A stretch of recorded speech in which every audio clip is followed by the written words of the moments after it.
Magandang umaga. Ito po, si Toto Tirador. May tiradorin na naman tayo. Pak! Okay.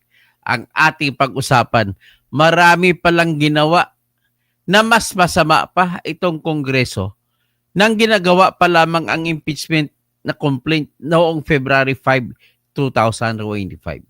Nabisto lahat ni Marcolita. Nagkataon na si Marcolita ay galing sa Kongreso. Nakuha niya lahat ng papel. Binisto, hindi pala nakakalendaryo sa order of business. Hinabo lang. Ganun pala ang ginawa nila. Naku, paano ba ito? Ay. So, yan po ang bago natin na balita. Bago sa sponsorship speech ni Marcolita ay ang ginawa nila ay marami sa pakinggan natin ang ano ni Marcolita. Yun pala, nakita din ni Marcolita yung lagi kong binabanggit dito na yung verification ay mali. Sabi ni Marcolita, doon pa lang hindi na nila kailangan antayin ng decision sa Supreme Court. Doon pa lang dismiss na. Kasi hindi sinunod yung panampamantayan sa verification ng lahat ng reklamo dapat may verification. Ano po yung verification? Pag-usapan natin mamaya. I-presenta ko muna rito yung aking pagpapakilala. At huwag niyo kalimutan mag-like, subscribe at paki-rekomenda sa inyong mga kaibigan.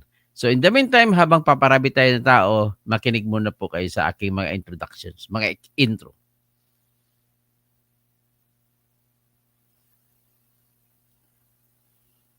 Ito.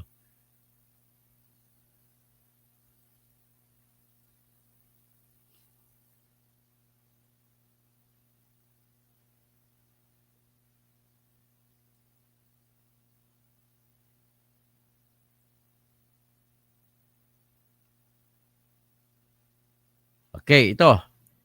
Ako po si Dr. Toto Tirador. O tawagin niyo akong Berteni Catalunya Kausing.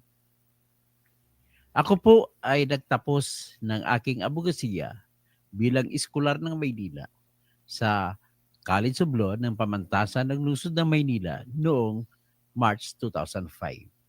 At kumuha ko ng bar exam noong September 2005 na isa sa pinakamahirap na eksaminasyon na nangyari sa bar exam history at ako'y nakapasa kagad. At siyam kaming magkaklase, 8 kami nakapasa. Isang record yan sa panahon na yon.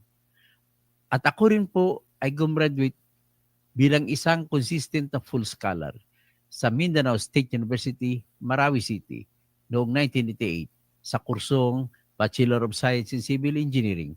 Kaya ako po ay lisensyadong civil engineer din. Ako po ay nagkaroon ng karanasan bilang isang editor ng People's Journal Tonight sa loob ng 15 taon. At bago niyan, nagsimula po ako sa pagiging sports writer.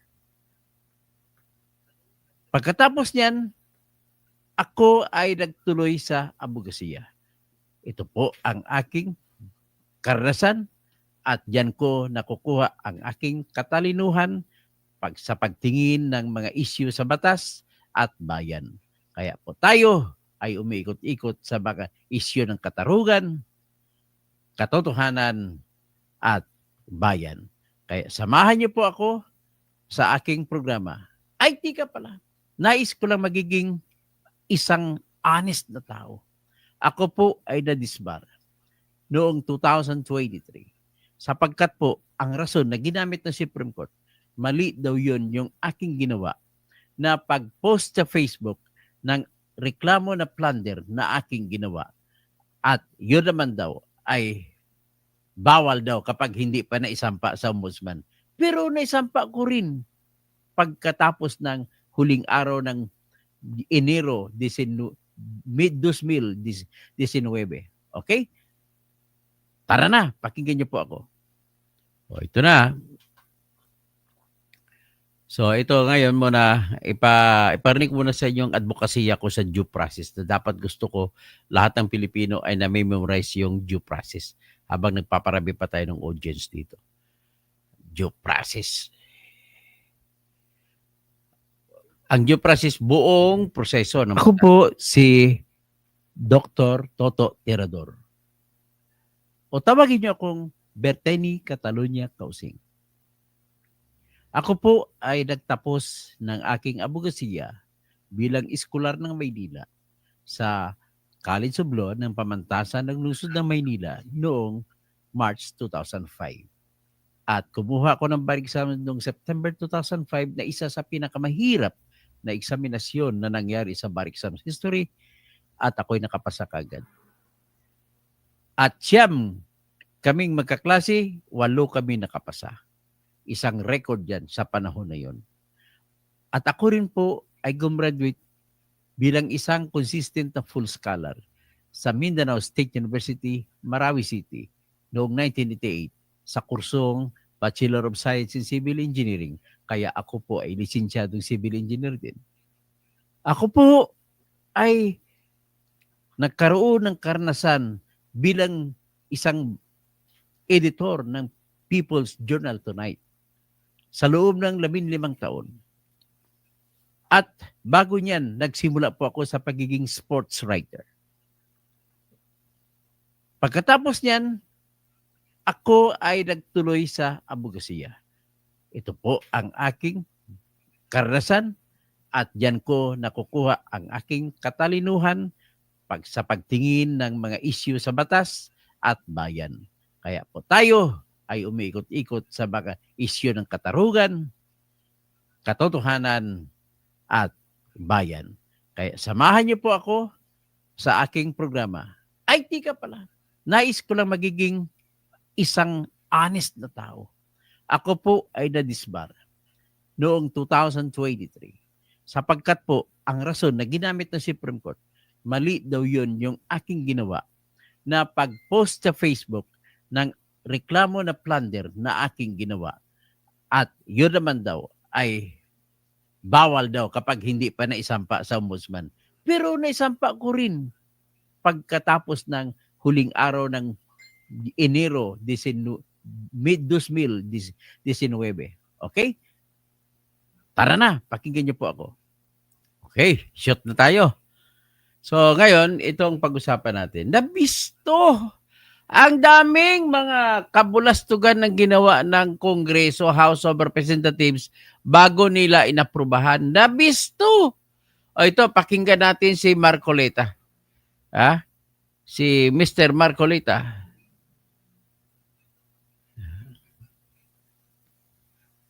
Okay. Ikarga muna natin.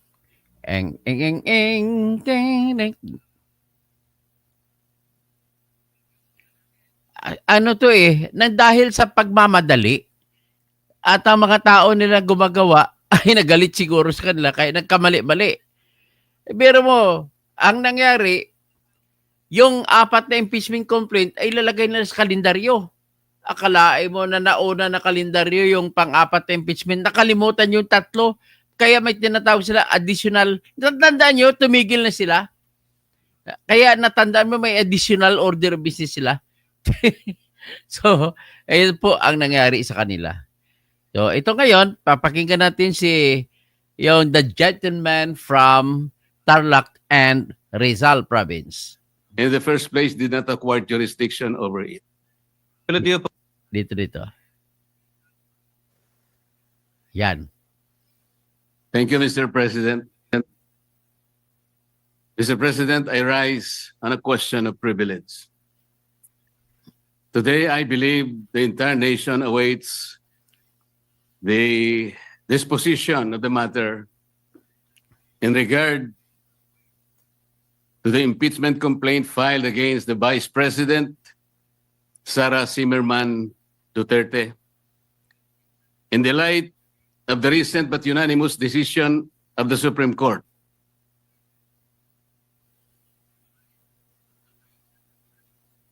Mr. President, This decision was promulgated on July 25, 2025, declaring said complaint to be unconstitutional, void ab initio, violative of due process, and that the Senate in the first place did not acquire jurisdiction over it.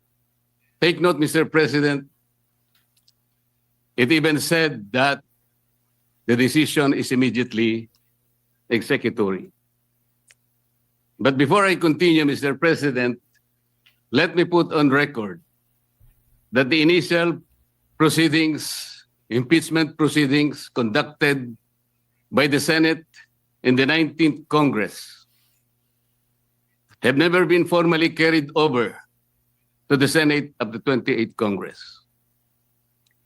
I do not know, and I'm not aware, I cannot recall of any action so far taken by this august chamber to the effect that the initial impeachment proceedings, which were deemed to have been terminated at the expiration of the 19th Congress at noon of June 30, 2025, have been miraculously brought to life into the present Congress.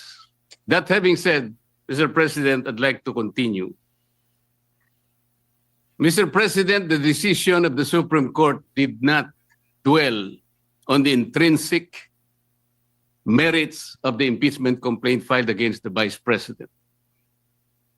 It zeroed in merely on the procedures and the processes taken by the House of Representatives. To repeat, it declared the whole impeachment complaint constituting the articles of impeachment to be unconstitutional, violative of due process, void ab initio. Simply because the rules of procedure in impeachment proceedings in the House of Representatives were never followed. And they violated the one-year ban on multiple impeachment complaints as prescribed under Article 11, Section 3, Paragraph 5, which says that no impeachment proceedings shall be initiated against the same official more than twice Oh, bantayan nyo yun ah. within a period of 1 year. O yan ang verification. Napakasimple po ng sinasabi doon, Mr. President. No impeachment proceeding should be initiated against the same person more than twice within a period of 1 year. Ilan po ang impeachment proceedings, impeachment complaints na ipinail ng House of Representatives? 4 po eh. The first one started in December 2. Sumunod po December 4. Meron pang sumunod na December 19 hanggang sa umabot po ng February 5. Yun nga pong ipinangangalandakan na impeachment complaint which was signed by more than 1/3 of the members of the House of Representatives. Nasunod po ba? Nasunod po ba ang tuntunin ng House of Representatives? Noon pong nag-require ang Supreme Court, Mr. President, tinanong po yung House of Representatives in connection with the 2 petitions filed by several parties before the Supreme Court. One of the items required by the Supreme Court is for the House to give the status of the first 3 complaints filed. Ano po ang sagot ng House of Representatives? Yun daw pong unang 3, the one filed in December 2, December 4, and December 19, were all archived. Nasaan po sa rules ng House na yun pong mga impeachment complaints na ipa-file ay archive? Wala po. Pwede po bang ipakita yung slide na kung saan ay makikita natin ano po ba ang proseso kapag may nag-file na isang impeachment complaint?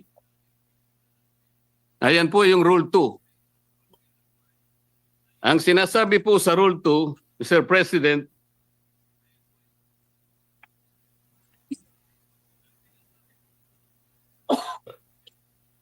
hindi sa Rule 3, sa Rule 3. Rule 2, Section 3. A verified complaint for impeachment by a member of the House or by any citizen upon a resolution or endorsement by any member thereof shall be filed with the office of the Secretary General and immediately referred to the Speaker. Bakit hindi po nasunod ang tuntunin na ito, Mr. Speaker? Portrait, hindi Kailan po sinunod eh. ni-refer ng Secretary General sa opisina ng Speaker yung impeachment complaint dated December 2, 2024? Kailan po ni-refer ng Office of the Secretary General yung impeachment complaint na i-file noong December 4? Wala po silang sagot. Kailan po ni-refer ng Office of the Secretary General yung impeachment complaint that was received on December 19? Wala po silang sinasabi. Kung titingnan po natin ang sagot ng Solicitor General in behalf of the House of Representatives, ang sabi po nila, the Secretary General diligently referred simultaneously all the impeachment complaints to the office of the Speaker on February 5, 2025. Immediately po ba yan, Mr. Speaker?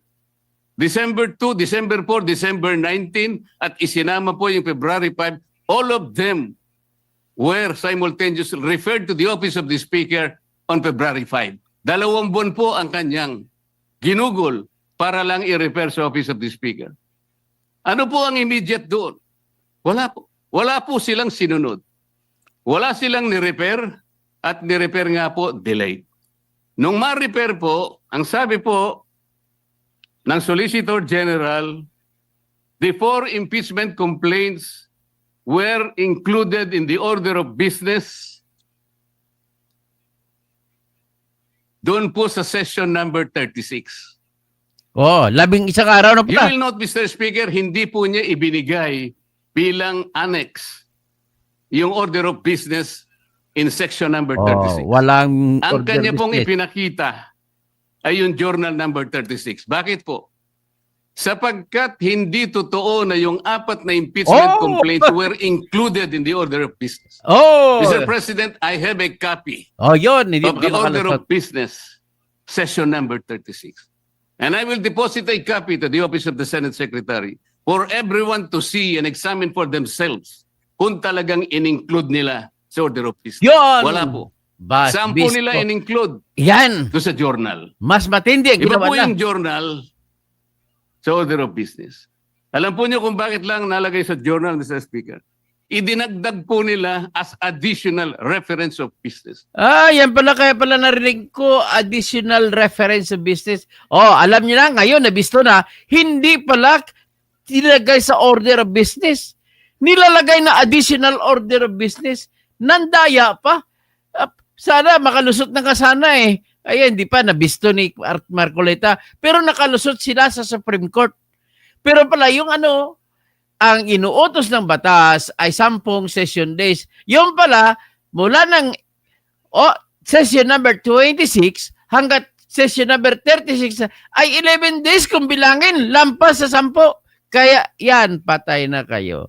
Automatic dismissed.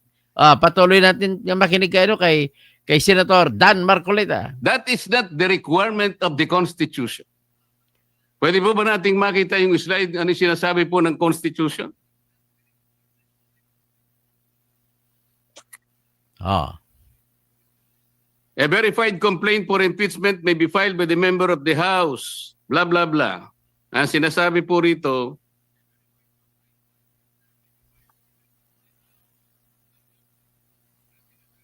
iba yun. Hindi po yun. Sorry po. Nakalagay po, in-include sa 10th session day. Yun po yung section number 36. Hindi po totoo yun. Ilang violations na po? Kanina po, in-archive po yung tatlong violations. Hindi po ni-refer sa Committee on Justice. Pangatlong violation. 6 na po. Ngayon sinasabi po, in-include po sa order of business. Hindi rin po. 3 violations na naman. 9 na po. At sabi po nila, yung session 36 is the 10th session. Hindi po. Bilangin po natin yung December 2. 11th day. That was the date when the first complaint was filed, endorsed, and received by the Office of the Secretary General. December 2 is session number 26. Mr. President, bilangin po ninyo yung session number 26 up to session 36 na sinasabi ng Solicitor General. Yun po ang 11th session. That was not the 10th session. Ang 11th session is session number 35. Just for the record, Mr. Speaker. O yan ha. Yan talagang trabahong kurap ay nakukurap. Yan ang problema sa inyo. Bistado kayo. Hindi pala nakakalendaryo.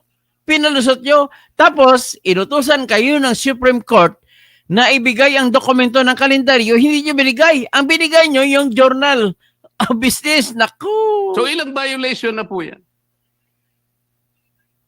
Balikan po ninyo yung Rule 2 na nandyan po sa slide, Mr. Speaker. Ano po yung mode of initiating impeachment? Ganito po ang sinasabi ng rule of the House of Representatives.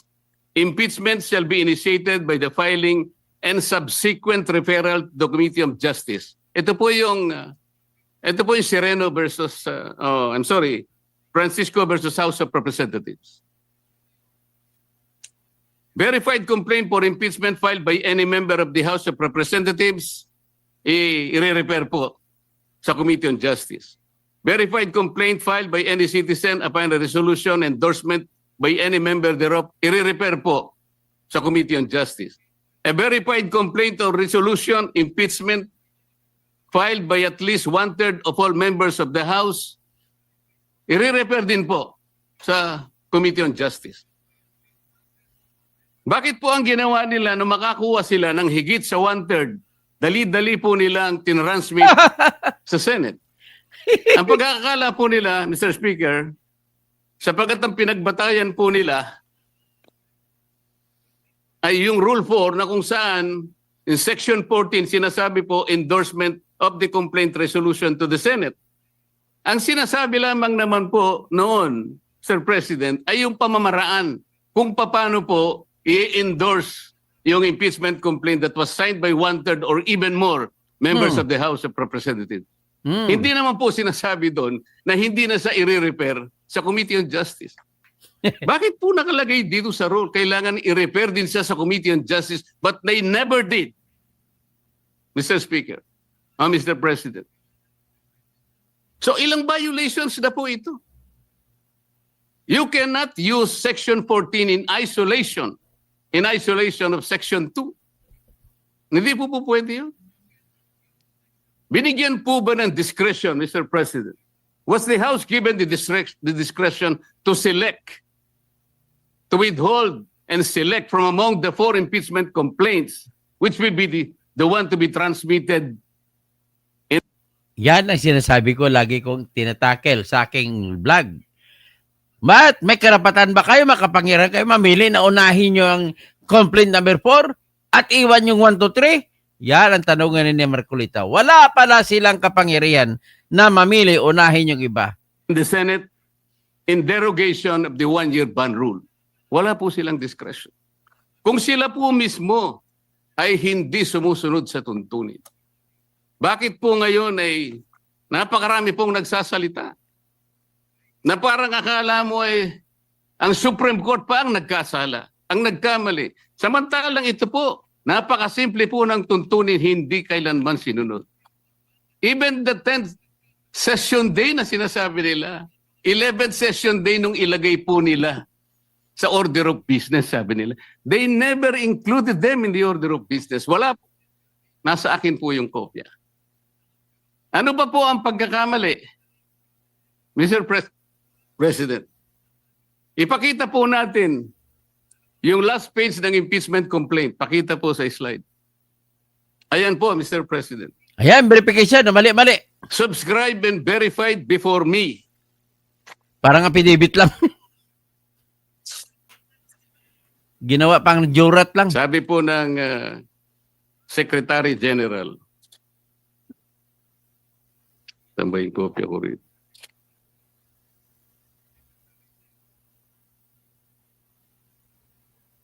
Subscribed and verified before me on this blank day of February 2025. Wala pa pong date. Ito po ba ang verification, Mr. President? Hindi po. Ang verification po ay nakasaad po sa mismong tuntunin ng House of Representatives. Kukopya na lang, Balikan mali-mali po pa. natin ang Section 3. Ano po ang sinasabi? Section 3, Paragraph 2. An impeachment complaint is verified by an affidavit that the complainant has read the complaint and that the allegations therein are true and correct of his personal knowledge or based on authentic records. At the very least, yun ang dapat na ilagay po. Nakalagay po ba sa verification dito? Ng Secretary General ng House of Representatives? Wala. Ito po'y parang jurat lang sa isang affidavit. Parang simpleng affidavit of Sinasabi loss. lamang po dito, kilala niya yung nagsipirma sa isang dokumento. Na ang dokumento ay naglalaman ng 32 pages. This is not the verification required under the rules of impeachment by the House of Representatives. Ang totoo po, kung balikan po natin ang Section 14, nandyan po sa slide. Isinulat na po sa tuntunin kung ano po ang dapat kopyahin nila para magkaroon ng tunay na verification. Hindi pa po nila kinopya. Mr. President, Kokopyahin ito na po lang yung contents ng verification na dapat sana yun ang nilagay nila sa complaint.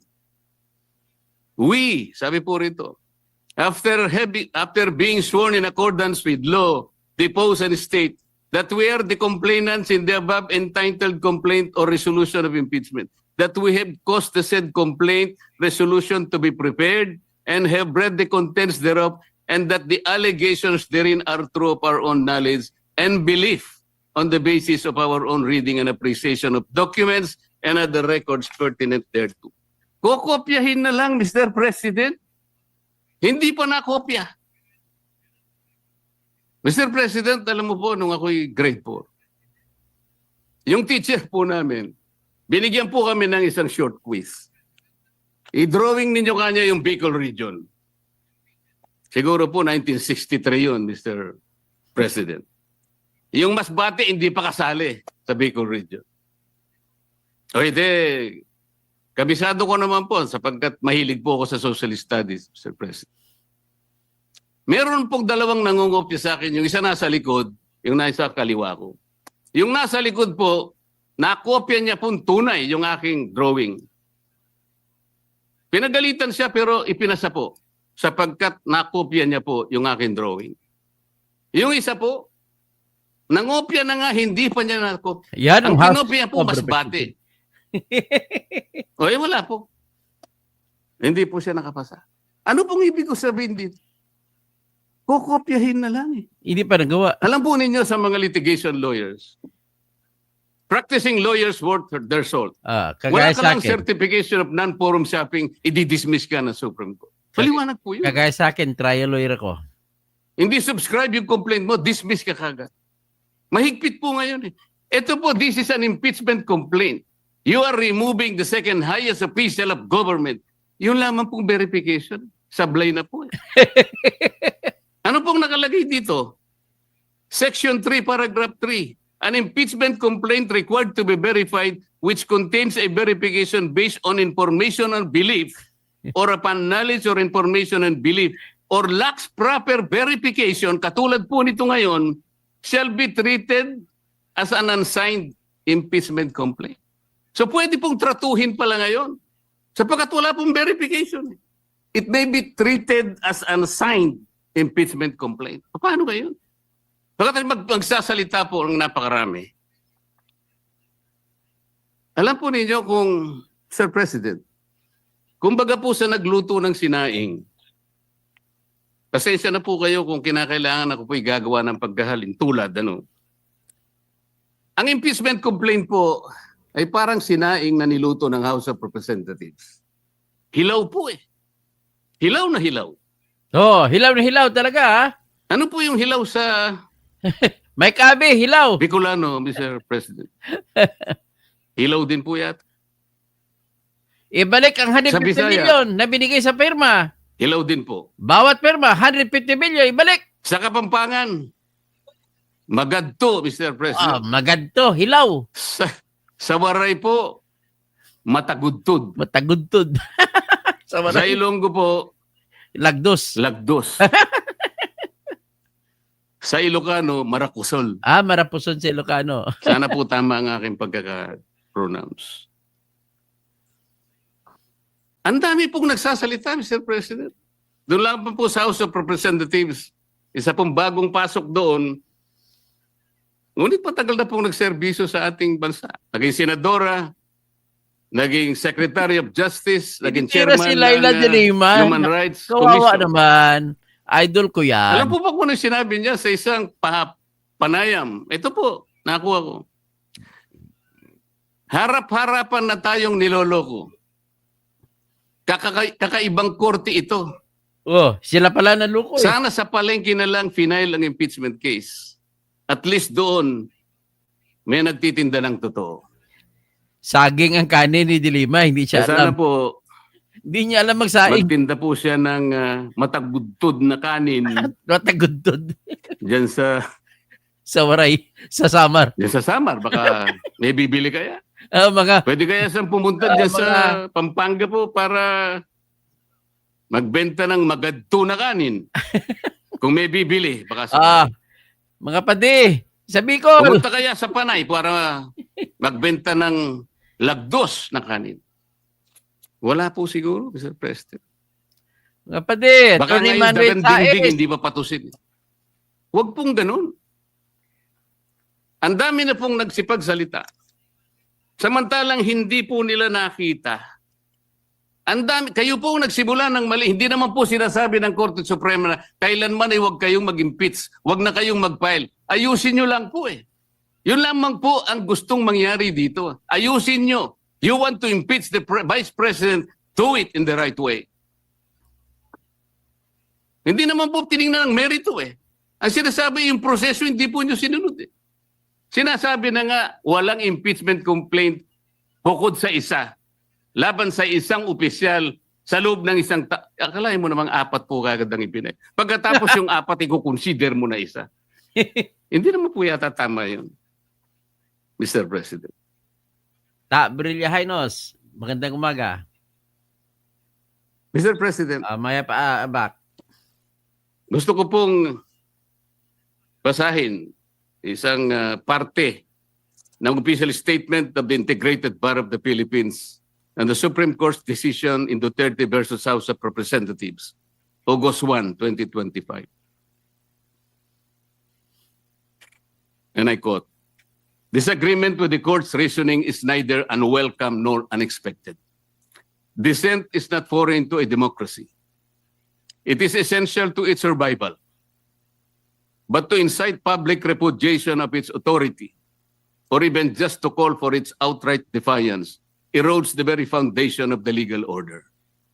Such actions disturb the equilibrium of powers and imperil the integrity of our democratic institutions, especially when appropriate legal remedies remain available within the framework of our constitutional system.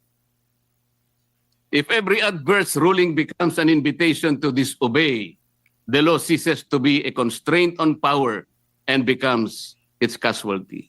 The Constitution does not require agreement. It demands adherence."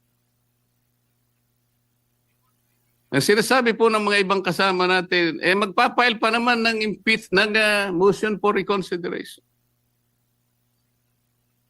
Bakit hindi natin hintayin? As I said, Mr. President, if you are a practicing lawyer worth your salt, you are confronted with the unanimous decision of the Supreme Court. In a firm voice, it says this is unconstitutional, void ab initio, violative of due process, and the Senate never acquired jurisdiction over this. And it is immediately executed. Parang sinasabi niya sa'yo, wala ka ng room mag-file niyan. Is anyone expecting that even one soul of the members of the Supreme Court will reverse himself? We cannot defend our action, Mr. President. Kahit na yung pinakahuling justice na inappoint ni Bongbong Marcos na si Justice Raul Villanueva na isang Ilocano, ay bakit siya bumuto pabor kay Sara?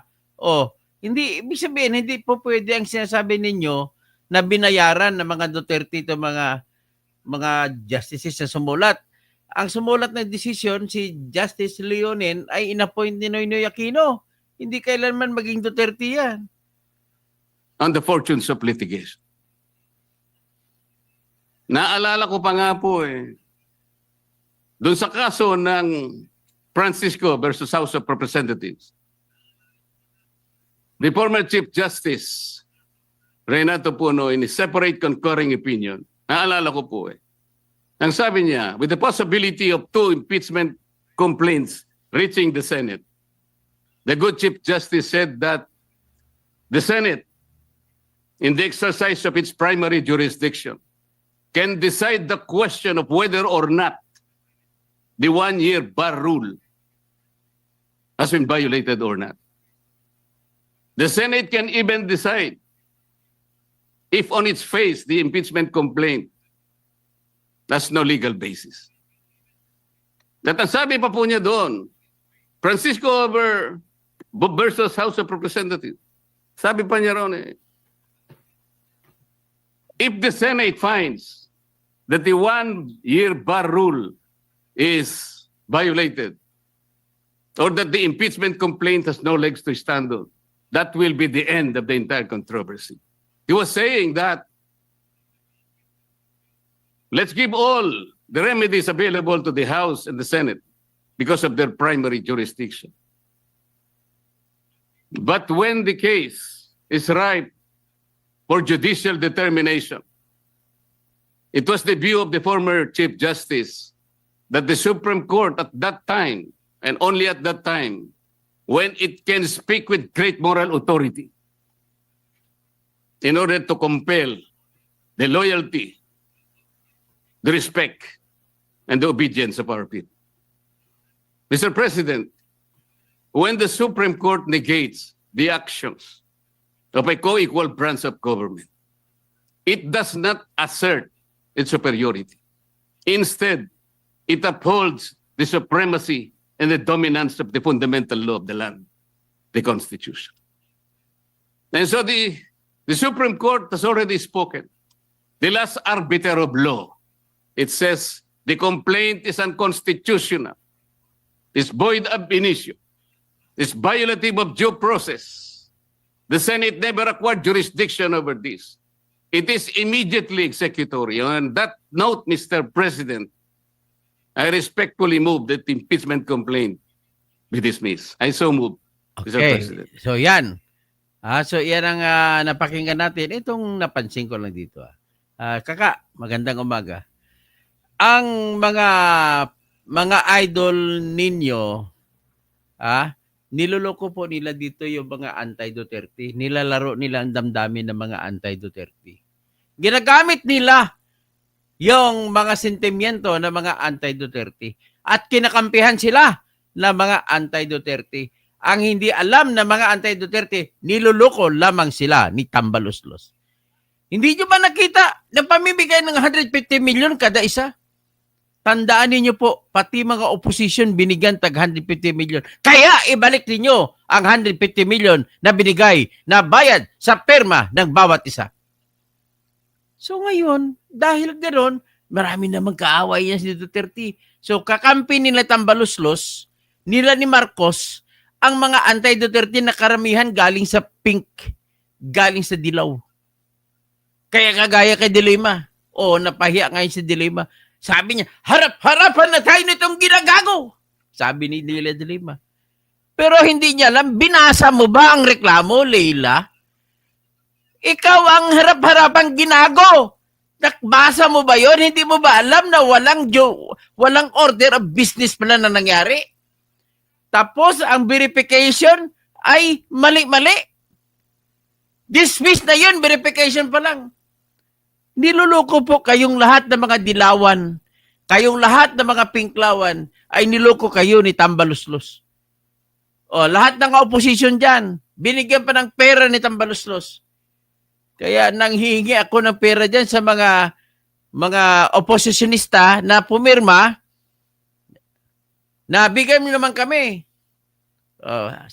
Sa tingin mo ba kaya yung kaibigan ko na si Attorney Gabriel Bordado, na bahiran din pa ng langis? Congresswoman, mayor na ka na pala ngayon. Si Vice Mayor. Oh, pahingi naman. Ay, pahingi naman sa mga 215 congressmen na nabigyan. Magkakawang gawa tayo. Total, wala na. Ang impeachment laban kay Sara, nandun na, tinapon na sa Taal Lake.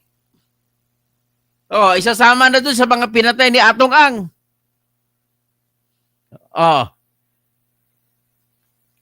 Iklaro ko lang sa inyo, wala akong pakialam kung sino makakampihan ng aking pananalita.